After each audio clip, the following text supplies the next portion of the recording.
बिस्मिल्लाहिर्रहमानिर्रहीम।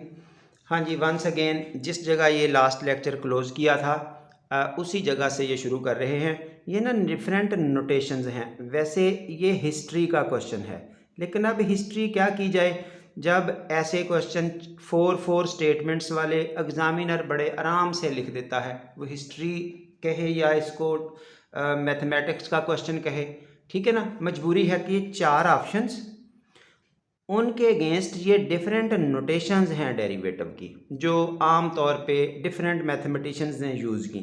लेबनीज़ ने यूज़ की ये सिंबल dy/dx वाला।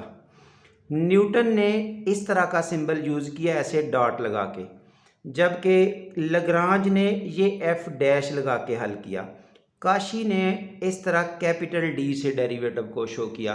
तो एग्जामिनर क्या करता है, इधर वाले मैथमेटिशियन का नाम लिखता है, ये चारों रिप्रेजेंटेशन उसके पास मौजूद होती हैं, या इनमें से कोई रिप्रेजेंटेशन लिखता है तो इधर मैथमेटिशियन चारों के नाम लिख देता है। वो बुक में पहले दूसरे सफ़े पर दिया हुआ है सारा कुछ, इसलिए वो अवेलेबल होता है। तो 4 ऑप्शंस बने बनाए हैं, इसलिए एग्जामिनर ये क्वेश्चन पूछ लेता है। So be careful for this purpose. ये जो एफ एक्स है और वाई है, ये कितनी दफ़ा बात हो चुकी इनवर्स फंक्शंस में भी, इधर उधर भी ये एक ही बात है, इसलिए वो डबल लिखा है। एफ भी लिखा, वाई भी लिखा, इसलिए वो नोटेशन जिस तरह की भी यूज़ की जाए। बहरहाल B careful for such notations. हाँ जी, आगे बढ़िए। Derivative of a linear function is constant function. कैसे? लीनियर फंक्शन कौन सा होगा जिसमें वेरिएबल की पावर हाईएस्ट 1 होगी। इस तरह का होगा लीनियर फंक्शन हमेशा से। हाईएस्ट पावर क्या होगी? 1। अब जब इसका डेरिवेटिव अप्लाई करेंगे 7x का हो जाएगा 7, अगले वाले का 0, तो आंसर क्या बचेगा है ना। एफ डैश एक्स जब लेंगे derivative of a linear function इस तरह का होगा, तो आंसर क्या बचेगा? कांस्टेंट, क्योंकि x का डेरिवेटिव 1 हो जाना है। लीनियर फंक्शन में हाईएस्ट पावर डेरिवेटिव की, हाईएस्ट पावर वेरिएबल की होती ही 1 है, इसलिए 1 वाले ने ख़त्म हो जाना है, बाकी बच गया कांस्टेंट। ये कंफर्म है इस हवाले से। चलिए जी, derivative of an identity function it is 1। क्यों? ये मैं आइडेंटिटी फंक्शन पहले चैप्टर से आपको साथ साथ चला रहा हूँ। आइडेंटिटी फंक्शन ये होता है, यानी कि 3-4 दफ़ा तो फर्स्ट चैप्टर में आया। अब अगर बच्चा वहाँ से सुन के याद नहीं करता, प्रिपेयर नहीं करता, तो फिर घूमता रहे, चक्कर लगाता रहे। और अगर थोड़ा सा उसको फोकस करता है, एक दफ़ा याद करता है कि आइडेंटिटी फंक्शन क्या होता है, y=x। वहाँ ये लाइन बताई थी, इसकी लाइन होती है फर्स्ट और थर्ड क्वाड्रेंट में से बाइसेक्ट करती हुई लाइन, इसका ग्राफ होता है। तो इसका अब जब डेरिवेटिव लेंगे तो अब किसको नहीं समझ, y' का डेरिवेटिव 1 होगा। ओरल क्वेश्चन है, लेकिन आइडेंटिटी फंक्शन तो समझ आए कि आइडेंटिटी फंक्शन कौन सा है, y=x, दैट्स इट। तो इतना की काम करना है ना। हाँ जी, उसके बाद ये नेक्स्ट क्वेश्चन आ रहा है, function this has maximum value if. ये बहुत ही इंपॉर्टेंट क्वेश्चन है। ज़ाहिर है जो पेपरों में आए हुए हैं वो सारे इंपॉर्टेंट ही होते हैं। नॉन इम्पॉर्टेंट तो चीज़ें ज़ाहिर है पेपरों में नहीं पूछी जाती, इंपॉर्टेंट ही पूछी जाती हैं ज़्यादातर। ये देखिए, जो मैक्सिमम मिनिमम का ये इसका सोल्यूशन है। मैक्सिमम एसेंस में जब सवाल होगा मिनिमम का तो फिर आपने ये लिखना है। ये देखिए, रट्टा नहीं लगाना।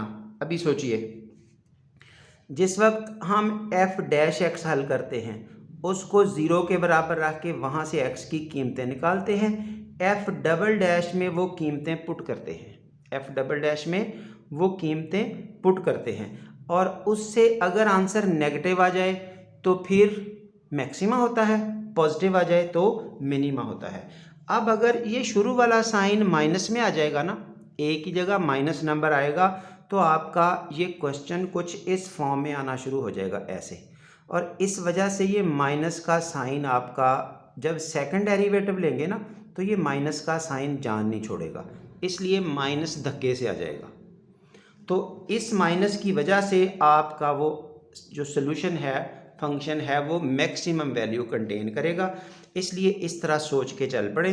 बहरहाल कोई रटता है या इस तरह अपनी थिंकिंग लड़ाता है तो वो अच्छी बात है, जिधर से भी चलें याद होना चाहिए। बहुत ही इंपॉर्टेंट क्वेश्चन है। ए की कीमत नेगेटिव होगी तो मैक्सिमा, ए की कीमत पॉजिटिव होगी तो मिनिमा। ऐसे ही याद रख लें कि जब डबल डेरिवेटिव नेगेटिव होता है तो मैक्सिमा होता है, तो ये नेगेटिव का सिंबल इस तरह आप अपने माइंड में एडजस्ट कर लें। और अगर डबल डेरिवेटिव पॉजिटिव हो तो मिनिमा होता है, तो ये पॉजिटिव नंबर से मिनिमा का याद रख लें। ठीक है ना, अपनी स्ट्रेटजी बना लें जैसे भी किसी को याद रह सके।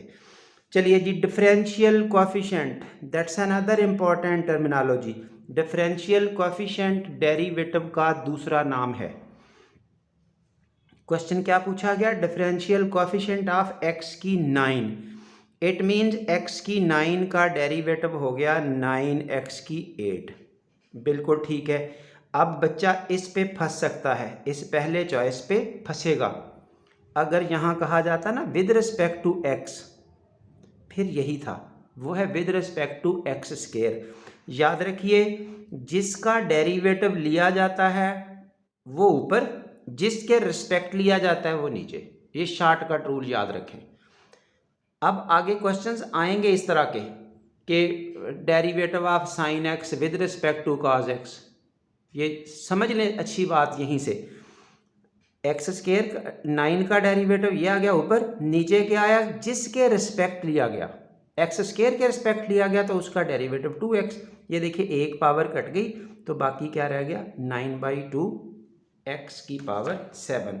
अब मैं ज़रा सा काम करके दिखा दूं। ये देखिए, derivative of sine x with respect to x का स्क्वायर, तो इसका डेरिवेटिव क्या हो गया? cos, उसका क्या हो गया? 2x। ये आपका आंसर आना है। ठीक है, अगर वो विद रिस्पेक्ट टू x होता तो उसका नीचे डेरिवेटिव 1 आना होता है, इसलिए वो लिखा नहीं जाता, बस इसी का लिख के छोड़ देते हैं। क्लियर हो जानी चाहिए बात। अब x की 9 का 9x की 8, एक्स स्क्वायर का 2x। एक और एग्जांपल ना हल कर दी जाए। ये देखिए, डेरिवेटिव ऑफ 7x की 8 विद रिस्पेक्ट टू x की पावर 4। मेरा ख्याल है अब बहुत अच्छे तरीके से क्लैरिफाई हो जाएगा आपका। इसका डेरिवेटिव क्या हो गया? 7 × 8x की 7, उसका 4x क्यूब। ठीक है, 4x क्यूब, ये इससे कट गया तो 14x की पावर 4, ये आपस में कैंसिल हो जाएंगे। अगर यही x की 8 का विद रिस्पेक्ट टू x कहते तो फिर क्या आता? ये आ जाता 8x की 7, उसका आता 1 इस वाले का, तो फिर यही रह गया ना। चलिए जी, अब काफ़ी हो गया एग्जांपल्स के साथ। इंशाल्लाह उम्मीद है कि टेंशन नहीं पड़ेगी बच्चे को। हाँ जी, 7th question, derivative of sine A. बहुत होंगे जो काज ए पे फंसेंगे। भाई अगर x मौजूद नहीं है तो वो कांस्टेंट समझा जाता है।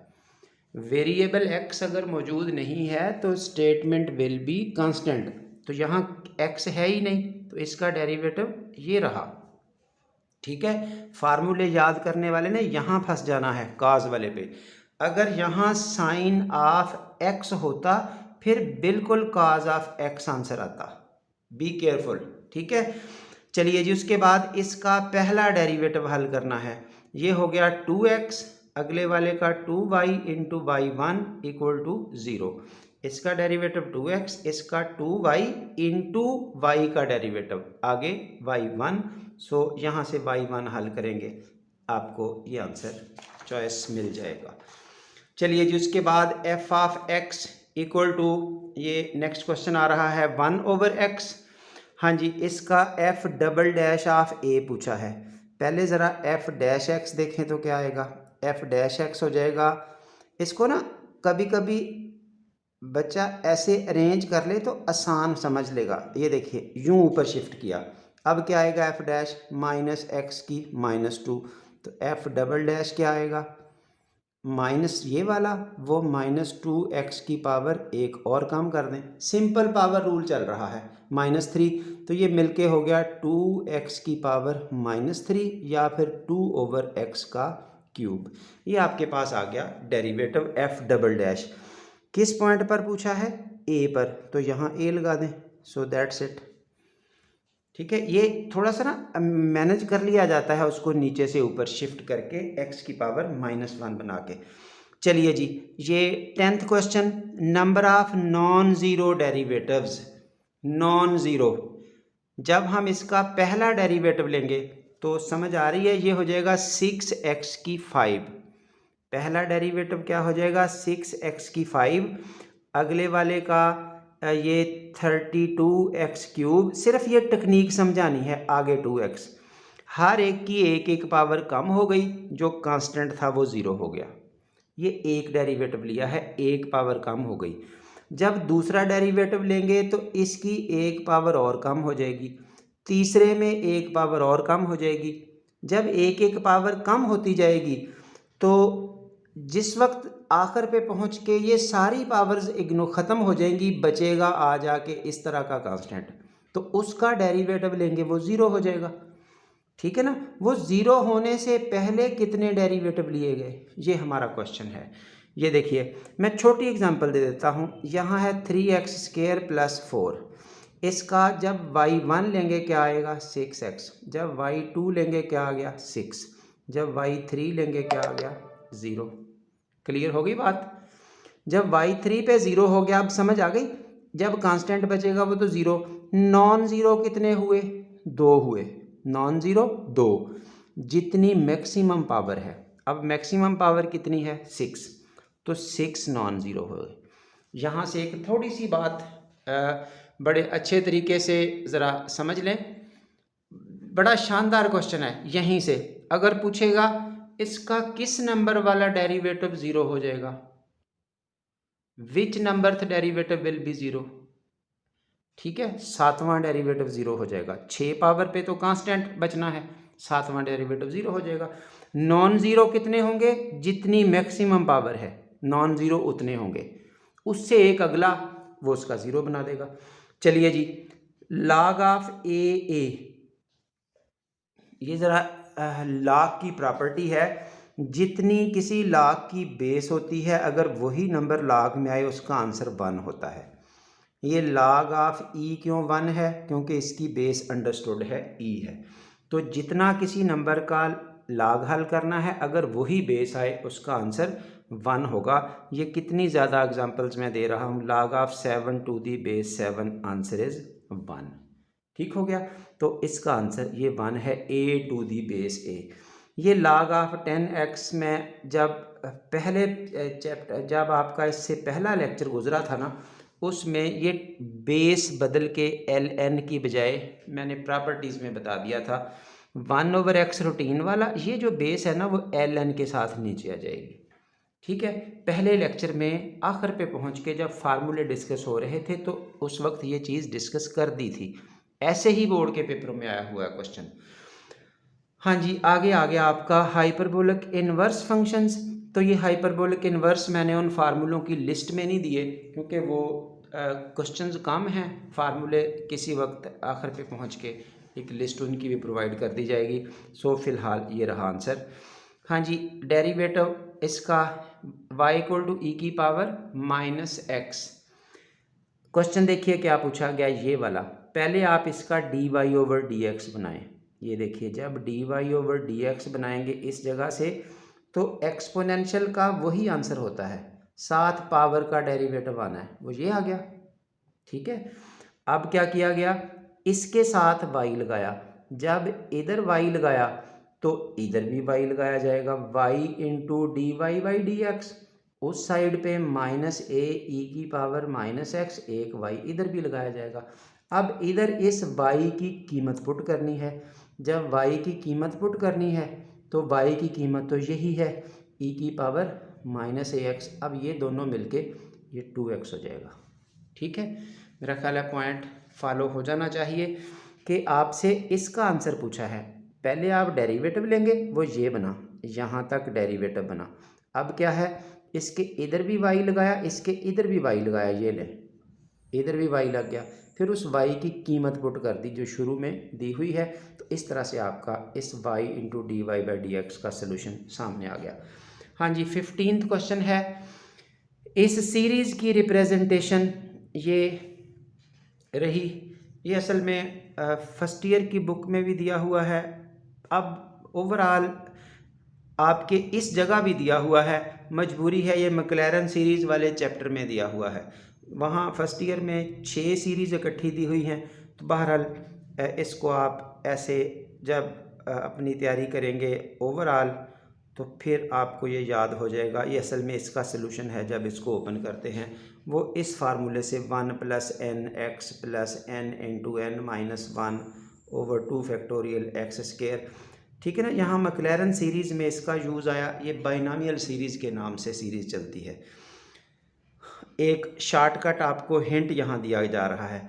यहाँ फर्स्ट टर्म हो गई आपकी 1, कॉमन रेशो हो गई x। ये s इन्फिनिटी का फार्मूला लगा दें। ठीक है, s इन्फिनिटी होता है a/1 - r, 1/1 - x। That's it. अगर किसी बच्चे को वो हिस्सा याद नहीं रहता तो ये हिंट आपको मौजूद है। इस पर जो ज्योमेट्रिक सीरीज़ वाला फार्मूला है वो आप अप्लाई कर सकते हैं। चलिए जी, f is said to be increasing. ये सादा तरीन तरीका है कि अगर x1 से x2 बड़ा हो जाए, नंबर बड़े होते जाएं, फंक्शन की वैल्यूज़ भी बड़ी होती जाएं, तो फंक्शन बढ़ रहा होता है, इंक्रीज़ कर रहा होता है। इसी तरह आगे है इंक्रीजिंग विद सम इंटरवल। अगर स्लोप ऑफ टेंजेंट आपकी ये पॉजिटिव हो। स्लोप ऑफ टेंजेंट असल में डेरिवेटिव का नाम है। What does slope of tangent mean? ये डेरिवेटिव को कहते हैं। अगर डेरिवेटिव पॉजिटिव हो तो फंक्शन इंक्रीजिंग होता है, अगर डेरिवेटिव नेगेटिव हो तो फंक्शन डिक्रीजिंग होता है। जस्ट अब आप ये समझ लें, स्लोप ऑफ टेंजेंट या डेरिवेटिव, अगर पॉजिटिव हो तो फंक्शन इंक्रीजिंग, अगर नेगेटिव हो तो डिक्रीजिंग। हाँ जी, उसके बाद ये मैक्सिमाइजेशन मिनिमाइजेशन के हवाले से क्वेश्चन आ चुका, तो इसको हम यहाँ पे क्लोज़ कर रहे हैं because of the time running up. Time मजबूरी है, कुछ भी बात कर ली जाए। ये 15 से 18 मिनट की एवरेज मूवी बनाई जा रही है। इससे ज़्यादा ना बच्चे की कैपेसिटी है और ना ही वो बातें उतनी क्लोज़ की जा सकती हैं। कोशिश यही है कि जितना हम मैक्सिमम डाटा आपको प्रोवाइड कर सके ताकि बच्चा उसको कम से कम अंडरस्टैंड भी कर पाए। ठीक है, इसलिए ये यहाँ क्लोज़ किया जा रहा है।